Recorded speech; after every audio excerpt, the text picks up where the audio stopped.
And welcome back, guys, to the channel. Here, Lucas from Mars, as today is another prospect showcase. So this is the second to last one that we're gonna do here on the channel. So the next episode will be the last showcase of the prospects that we have, and then we get back to MLB action. We get back to the regular season.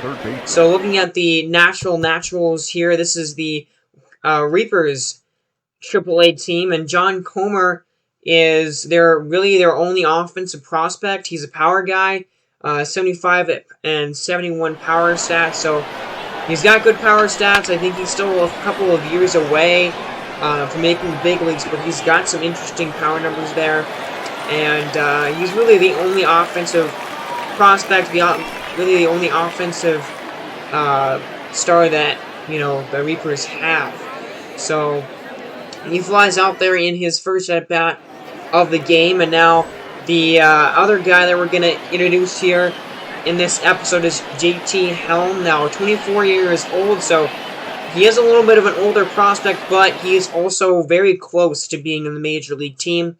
He's already an 81 overall, and, he's got some good stats. I didn't think his stats were good enough. I kind of wanted him to stay in AAA for one more season, but I do think that it's very, very possible that he gets a shot on the Major League team at some point this season. I think that is a very likely possibility for him and for the Reapers, because he is 24, so do want to give him some MLB experience pretty soon. So he will probably be on the Reapers team eventually. So here we go, bottom of the second inning actually, and a swing and a miss. As JT Helm getting his first strikeout of the game there, as way behind the fastball for strike 3. And now an 0-2 pitch here to their number 4 hitter, and he hits a ground ball. That's going to get through for a base hit, and the runner will be safe at first, so a single here. Now, Iowa Cubs, this is obviously the Chicago Blue Sox AAA team here. Charlie Reeves, a very, very interesting catching prospect for them. Already 24 years of age and 78 overall. He is really close to being a major leaguer as well. And he gets a base hit here in his first at-bat of the game, just over the first baseman's glove. So now 2 men on, only 1 man out. Fly ball is shallow right field, and he cannot get there. It bounces just in front of the fielder now. So now the bases are loaded, and that's a ground ball down the left field line, and it gets all the way over to the wall. And actually, the left fielder misplays it and overruns it. So 3 runs are going to come in and score, as a guy from first also comes in. A 3-run bases clearing double there for the Iowa hitter, as just getting it down the line, just past the third baseman. So not a good second inning here for JT Helm.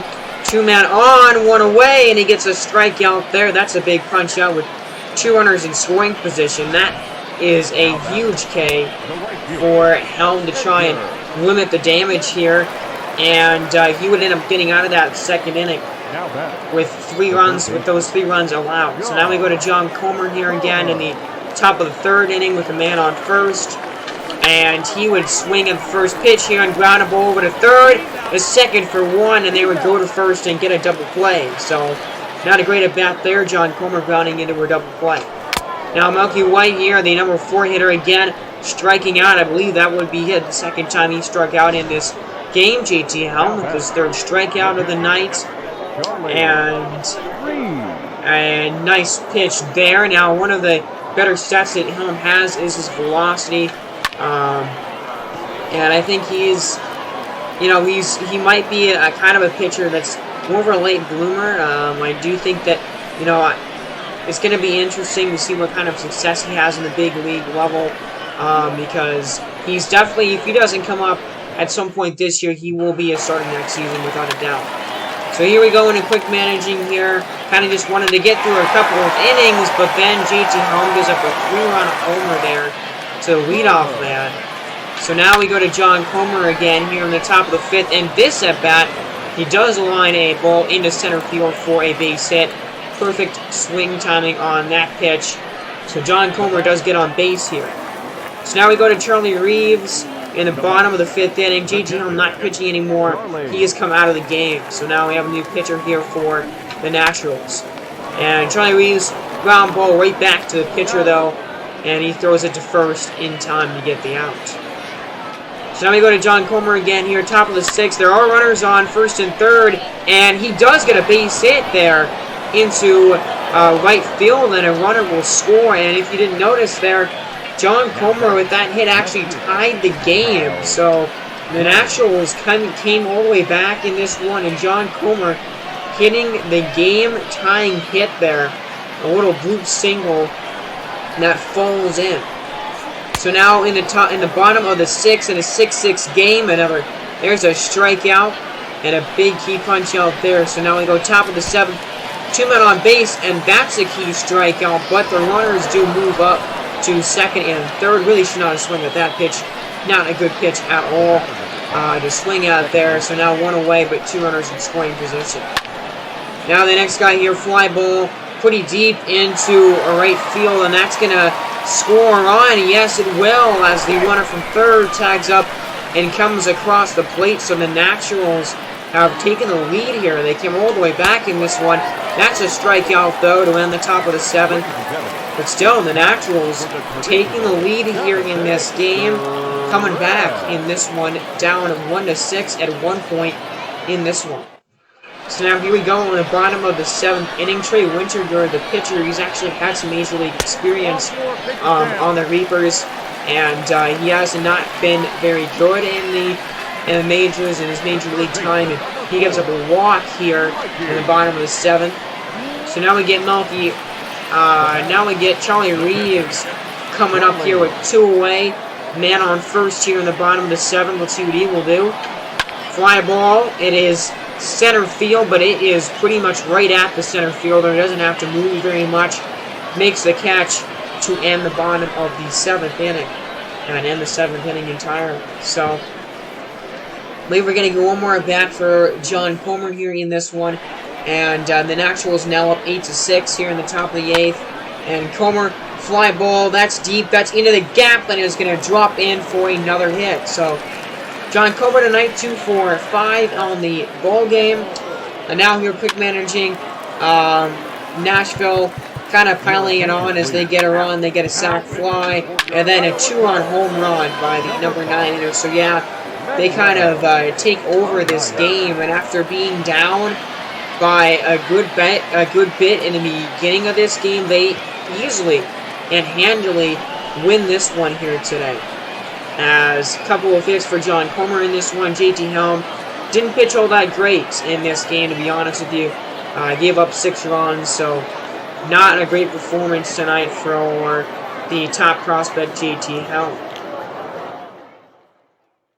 So, alright, now we go on to a game between double-A game here, Pawtucket and Syracuse, as the Pawtucket Paw Sox, I believe that's how you say their name here. We're going to get a look at William Meade. This is Boston, the Boston Barons AAA or AA affiliate here, and William Meade, his first start of the season, 23 years of age, and I think he will spend the entire rest of the season down here. He's got really good walk front, which is actually a very important stat when it comes to starting pitchers in this game, but his other stats not very developed, especially that clutch is not very good. So he does need some more time, especially down here in the minor leagues. Now, Jeffrey Prater is very interesting, 22 years of age and 71 overall. He's got some pretty decent hitting stats already. So I believe Jeffrey Prater is going to be up in the bigs in a couple of years as well. He's an interesting prospect.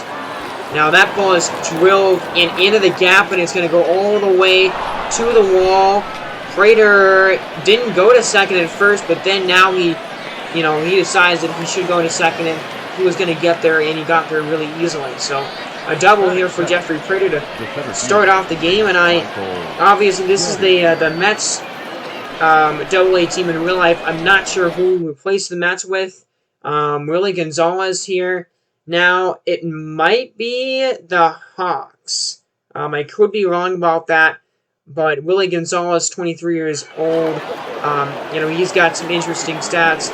He's going to be one of those guys that, when he comes up, he's going to be a little bit older, but still has a potential. So, he has gone into a double play, though, here, however, as that was pretty unfortunate. But now with a run on first, a pickoff move by William Meade, and they get the runner picked off.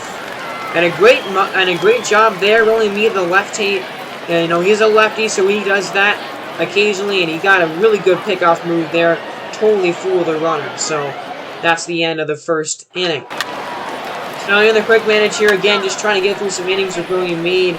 But unfortunately here, he gives up a 3-run home run to Stewart there. And so it's now a 4-0 game. So these top pitching prospects right now not having a great day so far, either one of them, as Jeffrey Prater there flying out to center field for the second out of the second inning. Here in this one, as now again, quick managing, and he gets through the second. Now in the top of the third inning, he gives up another home run to Gaddis. So just trying to skip ahead to Willie Gonzalez here to show off his at bat as a top prospect, and William Meade giving up home runs, not pitching very well today. He does get a fly ball there and gets Willie Gonzalez to pop out to first base to get the first out of the third inning, but he's probably not going to last very much longer in this one. The man on first here in two-way in the inning. That's a great play by the first baseman. A dive, a stop, and a go to first to get the out. That was a great job. Todd Zinji, I don't know how to pronounce that last name. I'm assuming the Z in front of it is silent, but man, what a play by that first baseman. A diving stop to end the inning. So now William Meade, probably going to be his last inning here in the fifth, just trying to get through it. He does give up a drive, though, into left field, and it bounces off the wall for extra bases and a double. So, and just trying to get out of this fifth inning, but he gives up that extra base hit. And that was a double bite from Willie Gonzalez, I believe, as he'll get an extra base hit here in this one. So we'll see what they do here with William Meade. I really would like him to finish off the inning, and that's what they're going to try to let him do. But then another big drive into center field, and it's going to bounce off the wall, and that's going to bring home another run. And actually going up to third base is the batter, and it's a triple, and it's a 6-3 lead for the Syracuse Mets now. And again, a lot of hard contact given up by William Meade here in this one. A couple of home runs and a few doubles as well. And that would signal the end of his day. Again, not a very good performance here from William Meade. So these top prospects not pitching very well here in this episode so far. Not having the best of luck, as William Meade cannot complete the fifth inning. Only 4 2/3 in this one. Not a great opening day start for him. So now bottom of the fifth inning here. Pawtucket trying to come back in the game. Get a sac fly, and then a RBI double there, and now all of a sudden it's a one-run game, and then Libby there, the number 8 hitter gets a base hit to tie the game, and then the number 9 hitter gets a 2-run homer to make it a 6-8 game, and then another home run from the first baseman, who we saw make the great play earlier. Pawtucket would add another run, and now all of a sudden they're up 6-10. So you talk about some teams that just had some innings that were just absolutely insane and coming right back in the game after trailing. It has happened twice now in this episode. And, basically all the runs that those teams scored was on a quick manage. So that was not me pitching and me giving up those runs at all. But he does get out of the seventh inning there. Pop up. Willie Gonzalez ending the top of the seventh, and Pawtucket would eventually win this ball game here today. As again, not a great start from William Meade, but it doesn't end up really mattering in the end, because in the end they still get the W, and they still get a really impressive win as their offense exploding here in this ball game for sure, as they would win it. So again, I don't know. Boston's going to be sellers at the trade deadline. As you look at the final score, they got even a couple more runs. They won by 6, which is pretty crazy, seeing how William Mead's start was. This is not a very good, it's not a very good organization. AAA or AA, Boston's going to be sellers at the deadline. They're going to have to strengthen their AA and AAA team, because the guys that you saw in that episode right there they're really their only prospects, and in my opinion, they're not very, very good prospects. They still have a long way to go.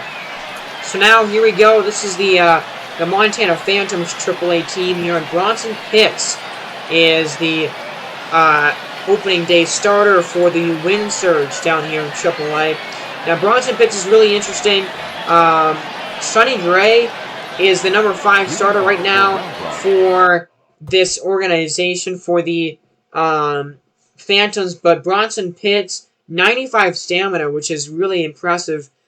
And honestly, I think he will probably make the MLB team at some point this season. I really think he's going to have a shot to be a starter in that organization. As Victor Montoya here for the Express. This is the Diablos AAA team here, and Victor Montoya, very, very interesting at only 22 years old, but really highlighting Bronson Pitts here today, as that's a ground ball to short. As again, I really like Bronson Pitts. I think he's gonna, if he doesn't start at some point this year and make it to the MLB team, there is no doubt in my mind that he will, he will be a starter next season for sure. For the he will definitely be the number 5 starter, maybe the number 4 starter next season for the Phantoms. Now one more prospect here for the Express and Round Rock, and this is the top prospect in the Reapers organization here in Sean Witt, a power speed guy. As you can see, 70 power on both sides pretty much, and really good speed and good stealing stats. I really am excited about Sean Witt. I think he could have a chance to become a really, really good player. And he hit the ball very hard there, as the runner trying to go home he's going to be out. So a double by Sean Witt, who hit the ball extremely hard, but the runner trying to score from first base gets gunned down at the plate. My goodness. So now here we are in the bottom of the first inning, and Thomas Rowan for Wichita. He's a very interesting prospect. Will more than likely be a starter next year for the Phantoms in the outfield. They have, right now, they have, what is his name? He does strike out, though, in this AB. They have a center fielder that's a little bit older. Man, I can't believe I'm blanking on his name right now, the fielder that they have right now, but, he's getting older, and he will probably not be on the team next season. So Thomas Rowan, a guy that can just step in there immediately and just be a starter next year for them. Now, here we go. We got 2 men on in the top of the second. A little dangerous situation, but he gets a double play to get out of it. So a good job there by Bronson Pitts to work out of the damage. Man, I'm still trying to remember. Marcelo Ozuna, that's who the center fielder is. He's older and an expiring contract. Thomas Rowan will probably replace him on the team. Now, Thomas Rowan here in his second at bat of the game sends a drive out to left field that actually gets to the wall and down for extra bases. So a double there and an RBI for Thomas Rowan. Now, Sean Witt here in the top of the 4th swings and drives one into right field, and that ball is gone. Home run by Sean Witt, and this is what he does. He crushes the baseball every time he hits it seems. Man, Sean Witt launching one over the wall, and again, so excited. I really, really, really am excited for Sean Witt. I think he's going to be an excellent player for the Diablos here in a couple of years' time, and he is very close to being called up to the show for sure. I don't think it's going to happen this year, but definitely soon. Strikeout here, though, by pitch to get out of the top of the fourth. Actually, no, that was only the second out of the top of the fourth inning for Bronson Pitts as he gets a strikeout there on a fastball, a high fastball that the batter just does not have a time to catch up to. So 2-2 tie here now. Bronson Pitts trying to get out of the fourth inning, and he would hit a ground, give up a ground ball, but the first baseman is there to stop it and touch the bat to end the top of the fourth. So now we're in the top of the fifth, still tied at 2. Victor Montoya, the batter right now, and he would take a strike down at the knees there. Victor Montoya, top prospect here. Let's see what he does on a 0-1 pitch to him now. As a line drive caught by the second baseman, spearing and taking away probably a base hit there from Victor Montoya. Not very happy about it. Now we got Sean Witt again, who hit the solo home run in his last at-bat, of course, and had a really good and hard contact in his first at-bat of the game. And in this AB, he would send a ground ball and another hit. Here comes the runner to try and score, and he's thrown out of the plate again.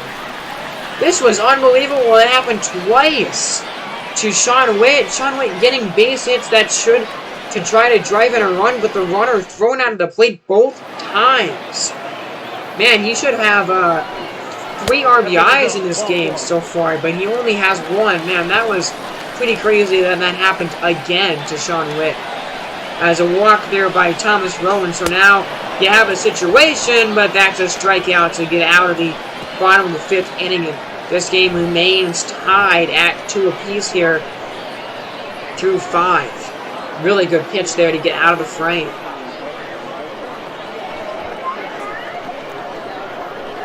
So keep on going here. We go to the top of the 7th, and Victor Montoya up again for his 4th at-bat of the game. A 3-1 pitch by Bronson Pitts, still pitching, and he gives up a walk. Now, his pitch count is really high right now, 105 pitches. So we'll see. I don't know how long the leash is going to be for him, but it probably won't be that long. As actually, that would be the end of his leash, as they would go to the bullpen here.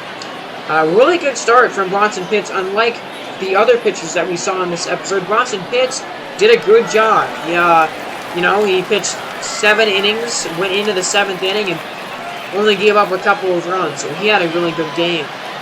So now we get Sean Witt here, who 2 for 3 with a double, a single, and again, 2 runners that he's could have maybe gotten RBIs for, maybe should have, that got thrown out at home plate, but in this at-bat, he just pops it up over in foul territory for the out and to end the top of the 7th. So we're still tied here, 2-2. In the middle of the 7th inning now, Thomas Rowan 1 for 2 in the day, and he swings and misses for the 2nd time he struck out in this one tonight.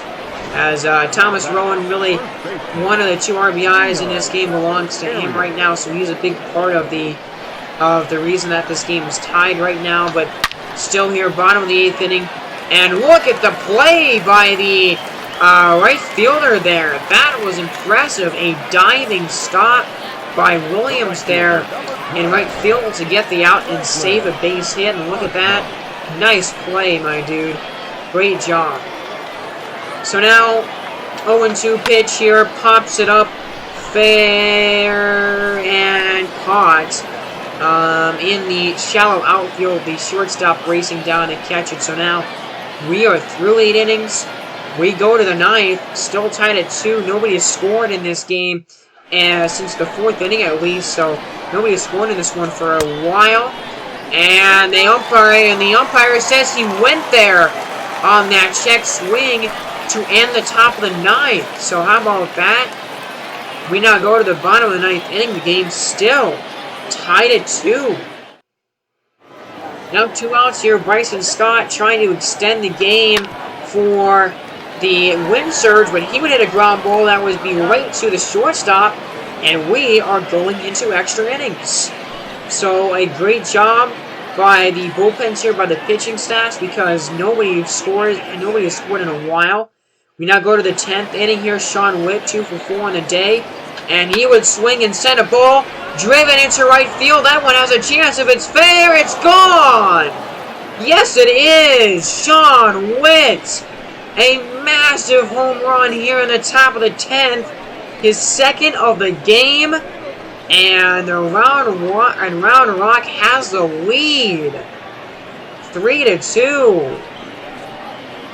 Wow. How about Sean Witt in this one, guys? 2 home runs and a couple of other base hits. He was 3 for 5 or 3 for 4 or 4 for 5 in this game with 2 homers, 2 RBIs. And remember, he had 2 runs that were cut down to the plate in this game. Unbelievable. What a game for Sean Witt. And Thomas Rowan, you know, he had that RBI double, but that was the 3rd time he struck down in the ball game. So Miguel Castro here, their closer, trying to shut it down here in the top of the 9th. And he would get the first 2 outs perfectly fine, as that is a fly ball into center field. So 2 down here, 1 away from getting the win and really having Sean Witt be the hero of this one. So now a 3-1 pitch, and that is a drive sent out into the right center gap, and that ball is going to get down and bounce off the wall. Extra bases here, and the game ain't over yet. A double to have a runner in scoring position now, and he's bumped up, wanting to get his dugout into the game now. And here, Aaron Bronco coming up 0 for 4 in the game, but he can turn around his pretty bad game so far right here. 1-0 pitch. Ground ball. That's going to be a base hit. Let's see if they send the runner. They will. The throw is offline, and the run will score to tie the game. So Sean Witt giving the Wichita the lead, and the Round Rock ties it. Actually, no, the Wichita ties it here in the bottom of the 10th. Sean Witt giving the Express the lead in the top of the inning, and now we're tied again. So here we go. Runner on first here. The 2-2 pitch to the next man is a fly ball deep into right field. That one is gone, and they have walked it off. The Wind Surge win it. A walk-off 2-run home run by Franklin. I don't know. I'm not sure how to pronounce that last name. But what a huge hit, and the Wind Surge win the game. My goodness. That was a pretty insane game. Sean Witt again with the go-ahead home run in the top of the 10th. But the Wind Surge rallying for 3 runs in the bottom of the 10th inning. And my goodness, Franklin knew it as soon as he hit it. Wow. Powerful swing. Drive sent out into the night for a walk-off. So a great win here for the Wind Surge. I was a little disappointed when I was playing this game because Sean Witt definitely would have been the player of the game for Little Rock. I mean, not for Little Rock, for the Rock Hounds, or for his team, I guess I should say. Because I don't know how to say the team name, but Franklin Aardsma, I would assume that's how you would pronounce that name. The walk-off hit here in the bottom of the 10th inning, and Wichita wins it here 3-5. So that was a pretty crazy game. Now we go here, and one more look at the little celebration here. Franklin knew it. He just set the bat down and was like, yeah, I just hit a walk-off home run. How about that? So now here we go. Buffalo and the Rail Riders. That's Buffalo, the Bison, and the Rail Riders here. As the Rail Riders, little pregame warm-up before this one starts. As a nice and little interesting celebration there. The Rail Riders do him before the game. So we got to highlight here Joe Rizzo. He is a little bit of an older prospect. I believe he's 24 or 25 years old at this point. You know, he's going to be one of those late bloomer guys. I think he has a definite chance of making the roster this year, or if not this year, definitely next season. Buffalo, the AAA affiliate for the Aces. Yeah, for the Aces. And the Rail Riders, the AAA affiliate right now for the New York Honey Badgers here. as you get a prospect here who grounds out to the second baseman, who makes a nice play to throw it to first base for the out. Jeremiah Fisher, a catching prospect, who again, one of those guys is going to be a late bloomer, doesn't have the best stats right now, but he hits a home run. A 3-run shot by Jermaine Fischler, so making an impression there with a nice shot into the outfield. And now Alexi Polanco's here, as the guy that we saw in the first at-bat for the Red Riders was Guillermo Abreu. Alexi Polanco's, he's a B potential guy, so who knows how good he's really going to become, but I like him. He has some interesting stats for sure. Lines out there in that at-bat, and Abreu here in his second AB. Had any chance at an RBI there with a man on third, and just pops it on to first. So now that's a line drive, and it is caught! Wow, that's a robbery of a base hit right there by the outfielder. How about that play? A diving stop and a diving catch. That might be Abreu out there making that play. A great stop there. So now we get Alexi Polanco's here in the bottom of the fourth in a 3-1 game, and he would get a base hit into the outfield. So 2 men on now, and nobody out in the inning. And looking at the swing here, Polanco's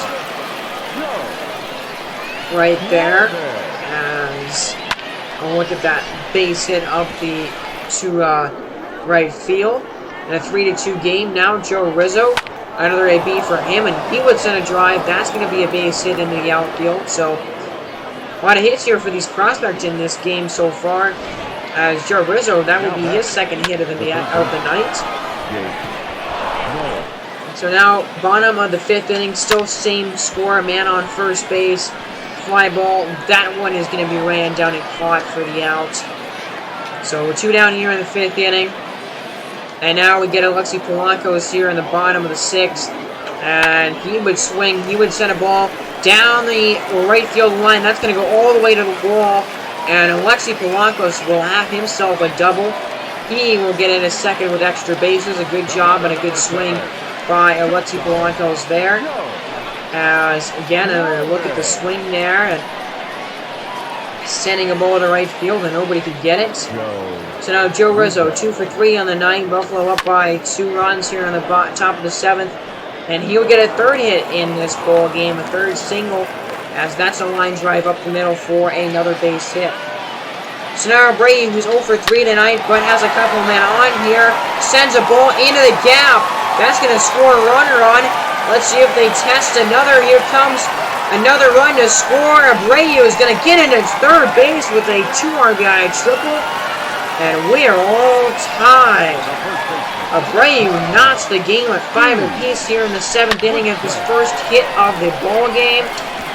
And yeah, I'd say that's a good part to get your first hit of the night, right? Bottom of the 8th inning here now. Let's see, Polanco's, he would get a base hit here, and he would have a good night offensively. So really, all the prospects showcased here in this game had a great game. Jermaine Fischler here would send another ball. That would be down for extra bases and into the gap. And Fischler here getting into second base in the top of the 9th inning. That would be his second hit of the night. And now on the quick manage here, a fly ball. Victor Mesa trying to bring him home, and he would with a sac fly. And so now, trying to close out the game, Abreu would come on with 1 away in the bottom of the 9th. Fly ball caught by the right fielder. 2 down in the inning, and now just 1 more out to get. And oh, look at that! They get a 2-run home run, and they walk it off. Oh my goodness! And the Rail Riders walk off the Bison here 7-6. A little unfortunate that we didn't get that walk-off on camera, but 2 walk-offs in this episode here. It's just crazy. Wow. So now we go on to another AAA game here. This is the last one in this episode. The Iron Pigs against the Rochester Red Wings. And the Red Wings AAA team is the Red Wings Major League team in this game. Actually, no, never mind. They are the Boston Bomba Squad, or the Minnesota Bomba Squad, excuse me. the Minnesota Bomber Squad's AAA team here, and we're going to showcase Tom Boston as well as a couple other prospects for the Red Wings and the one for the Iron Pigs. Tom Boston, again, he's got some pretty good stats. Good walk per nine. Good velocity, actually. His velocity is really good at 94. He will probably be called up at some point this season as well. He's 23 years of age. I really like him. I like his stats. I think he's got a potential to be a great pitcher. So his first out of the game here is a fly ball that is simply caught out there by the right fielder. And now we bring in Justin Overmare. This is the Iron Pig, so this is the AAA team for the Memphis Huskies. And Justin Overmare, definitely their biggest and brightest prospect that they have. Second baseman who has some good hitting stats, man. 76 contact versus righties, good clutch as well. I really like Justin Overmare. Definitely going to be a starter next year, I would assume. So now that's a ground ball here, but in his first at bat of the game, he would just ground it over to shortstop to end the inning, and that would end the top of the first. So now we go to the middle of the first inning here, and Will Hinojosa for the Red Wings here, an offensive prospect for Rochester. And Hinojosa, I think that's how you pronounce it, 22 years of age. He's a guy that's going to take a little bit more development, a couple of years at least in the minors before I think he's ready. But, you know, he's got some interesting stats for sure. So, definitely does need some more time though. But he would swing and send a ball. That's a line drive, but caught by the left fielder here. So now, top of the second inning, as a strikeout for Tom Boston, his first of the game, and that velocity is going to really do him wonders, I think, in AAA. There's not many guys that have, you know, that high velocity in a AAA team, and, you know, many guys don't have that kind of velocity, so that's going to really, I think, help him here in the minors, especially. AA, he was in AA for the majority of last year. Now that's a ground ball to first base. Tom Boston will race to the bag to get the out. Now, that fastball was only 94, so, you know, not sure. I think his pitches probably should be a little bit faster, but, you know, that's his pitch speed right now in the game, as a 2-run home run there by Frank Schwindel, and Rochester really laying it on the Iron Pigs right now early in this game. They're 5-0 right now. Tom Boston has a very good cushion for the lead right now, and Justin Overmare in his second at bat is a fly ball in the center. Now Philip Chung up here with one away, and he would swing and miss at a filthy off-speed pitch. My goodness, swing and a miss. That pitch was nasty. And now 0-2 pitch here at Cliffio, and he would swing and a miss at a slider on the outside part of the plate. And man, the movement on some of these pitches is really, really good for Tom Boston here as he gets a couple of Ks in the top of the fourth.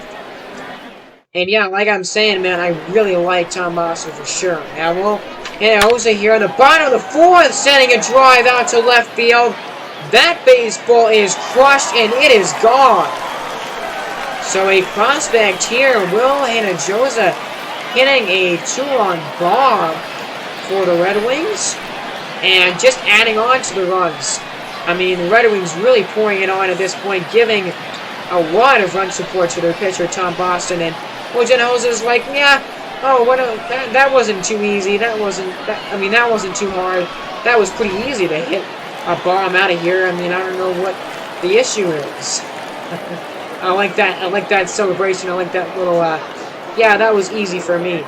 But that would pull out their starting pitcher, and that actually is Kyle Freeland, who's pitching. Hockey's pitching in real life.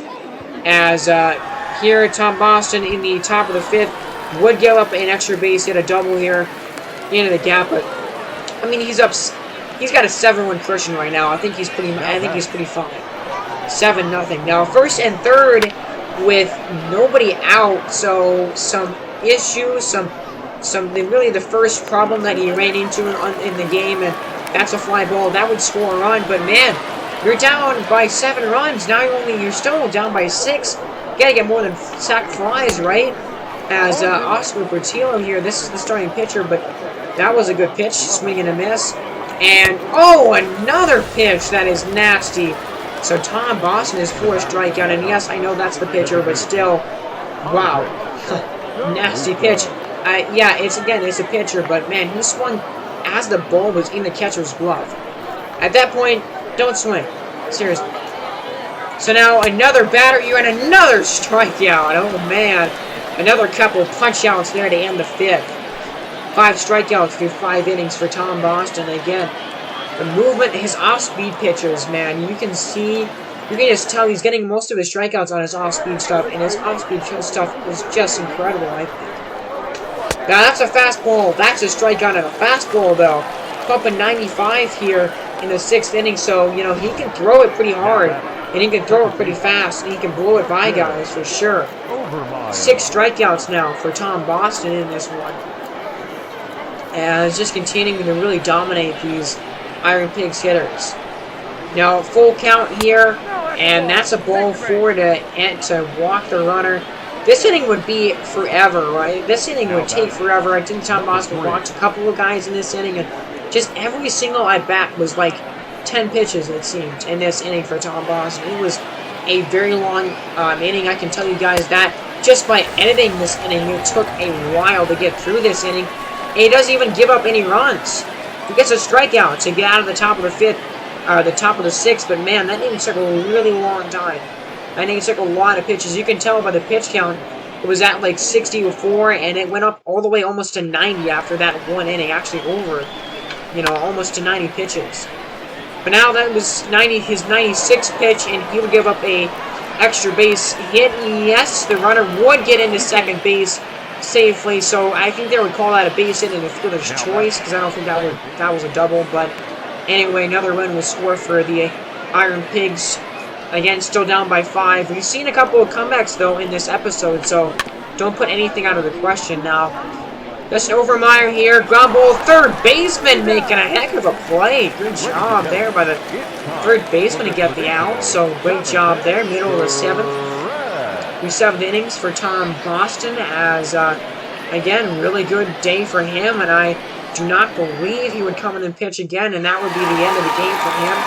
So 7 very, very solid innings for Tom Boston as he'll get the win, and the Red Wings would take this one here by a pretty sizable margin. So the next episode, the last prospect showcase, and then we get on to regular season action.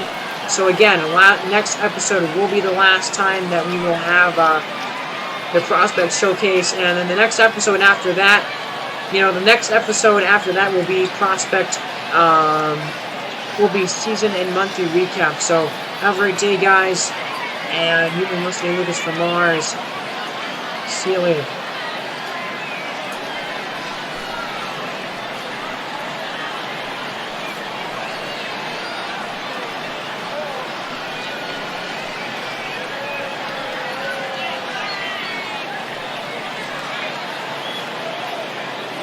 Here now is our final line score.